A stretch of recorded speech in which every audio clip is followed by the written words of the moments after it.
શિયાળાની સિઝન શરૂ થતાં એકદમ તાજી લીલી મેથીની ભાજી બધી જગ્યાએ અત્યારે ભરપૂર પ્રમાણમાં મળતી જ હોય છે।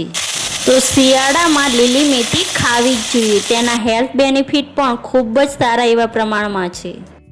લીલી મેથી ખાવાના એટલા ફાયદા છે કે તમે ગણી ન શકો, જે પાચન તંત્ર, કબજિયાત સુધારવામાં મદદ કરે છે। મેથી એ બ્લડ શુગરને કાબૂમાં રાખવામાં મદદ કરે છે, મીન્સ ઇન્સ્યુલિનનો સ્તર સુધારે છે। તો હેલો ફ્રેન્ડ્સ, સ્વાગત છે તમારું મારી યુટ્યુબ ચેનલ જ્યોત્સનાસ ફ્યુઝન રેસિપીમાં। ચેનલમાં નવા હોય તો ચેનલને લાઇક, શેર અને સબસ્ક્રાઈબ કરવાનું ના ભૂલતા। બેલ આઇકોનને જરૂરથી પ્રેસ કરશો જેથી આવનારી નોટિફિકેશન મળતી રહે। તો ચાલો આજે આપણે બનાવીએ ઇન્સ્ટન્ટ વિન્ટર સ્પેશિયલ ઓઇલી નહીં, ડીપ ફ્રાય વગરની એકદમ હેલ્ધી સાથે સ્વાદિષ્ટ સ્ટીમ મેથી વડી। તો તેના માટે અડધી વાટકી રવો, અડધી વાટકી બેસન, 1 વાટકી બાજરીનો લોટ, આદુ મરચાં લસણની પેસ્ટ, 1 ચમચી મરચું પાવડર, અડધી ચમચી હળદર પાવડર, સ્વાદ મુજબ મીઠું, 1 ચમચી ધાણા જીરું પાવડર, 1 ચમચી લીંબુનો રસ, 1 ચમચી ખાંડ અને આ રીતે 2 થી 3 વખત પાણીમાં ધોયેલી સમારેલી લીલી મેથી એડ કરી દઈએ। મેથીમાં આયર્ન ભરપૂર પ્રમાણમાં હોવાથી લોહીમાં હિમોગ્લોબિન પણ વધે છે। ખાસ કરીને મહિલાઓ માટે ખૂબ જ લાભદાયી છે। સ્તનપાન કરાવતી મહિલાઓ માટે પણ ઉત્તમ છે, કારણ કે મેથી દૂધની માત્રા વધારવામાં પણ મદદ કરે છે। પછી આપણે તેમાં 1 ચમચી ગરમ મસાલો, 2 ચમચી તેલ, 1 થી 2 ચમચી જેટલા સફેદ તલ અને આ રીતે થોડું થોડું પાણી એડ કરતા જઈ અને સરસ ફ્લફી બેટર બનાવી લઈએ। એકદમથી વધારે પાણી નથી એડ કરવાનું, થોડું થોડું પાણી એડ કરતા જઈ અને આપણે સરસ ફ્લફી બેટર બનાવવાનું છે। તમે આ વડીમાં 1 થી 2 ચમચી જેટલું દહીં પણ એડ કરી શકો છો।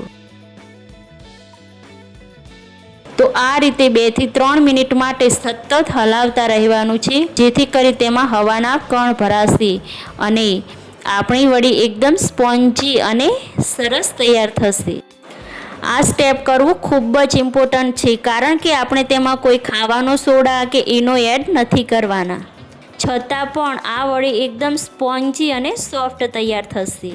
પછી આપણે તેમાં ઉપરથી થોડું પાણી એડ કરી અને 10 મિનિટ માટે રવો ફૂલાય તેના માટે રેસ્ટ કરવા માટે મૂકી દઈએ ઢાંકીને। લગભગ 10 મિનિટ જેવું થઈ ગયું છે અને રવો સરસ ફૂલાઈ ગયો છે। હવે આપણે લાસ્ટમાં 2 થી 3 મિનિટ માટે આ રીતે સતત હલાવવાનું છે। મને બેટર થોડું ઢીલું લાગે છે તો હું થોડો બાજરીનો લોટ અને તેના પ્રમાણમાં થોડું મીઠું એડ કરી અને મિક્સ કરી લઉં। તમને આ રીતે લોટ જરા પણ ઢીલો લાગે તો તમે બેસન અથવા તો બાજરીનો લોટ એડ કરી અને એડજસ્ટ કરી શકો છો। પછી વડીના બેટરને સ્ટીમ કરવા માટે મૂકી દઈએ। તેના માટે ગોળ કટિંગ કરેલું બટર પેપર લીધું છે।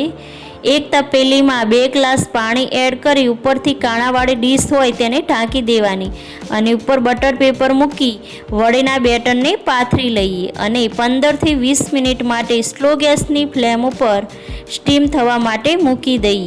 તમે મેથીની વડીને ઢોકળિયામાં પણ સ્ટીમ કરી શકો છો। લગભગ બફાતા 20 મિનિટ જેવું થઈ ગયું છે। ઠંડુ થાય પછી આપણે આ રીતે ચપ્પુની મદદથી કટ કરી લઈએ। તમે તમારા ચોઈસ પ્રમાણે કટ કરી શકો છો। મેં આ રીતે ચોરસ કટ કર્યા છે।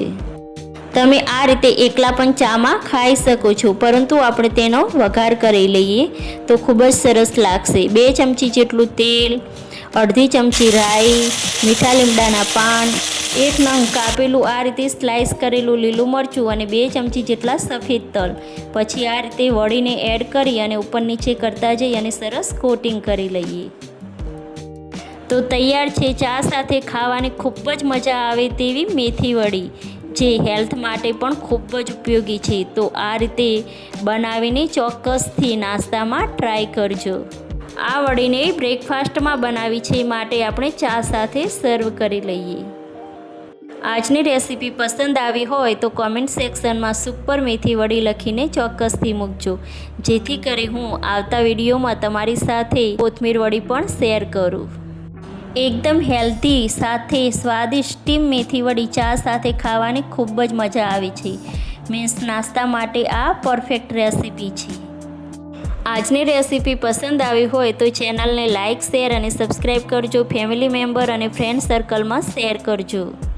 તો ચાલો મળીએ નવી ટેસ્ટી નેક્સ્ટ રેસીપી સાથે. Till then keep cooking, keep smiling. Bye. Take care of you.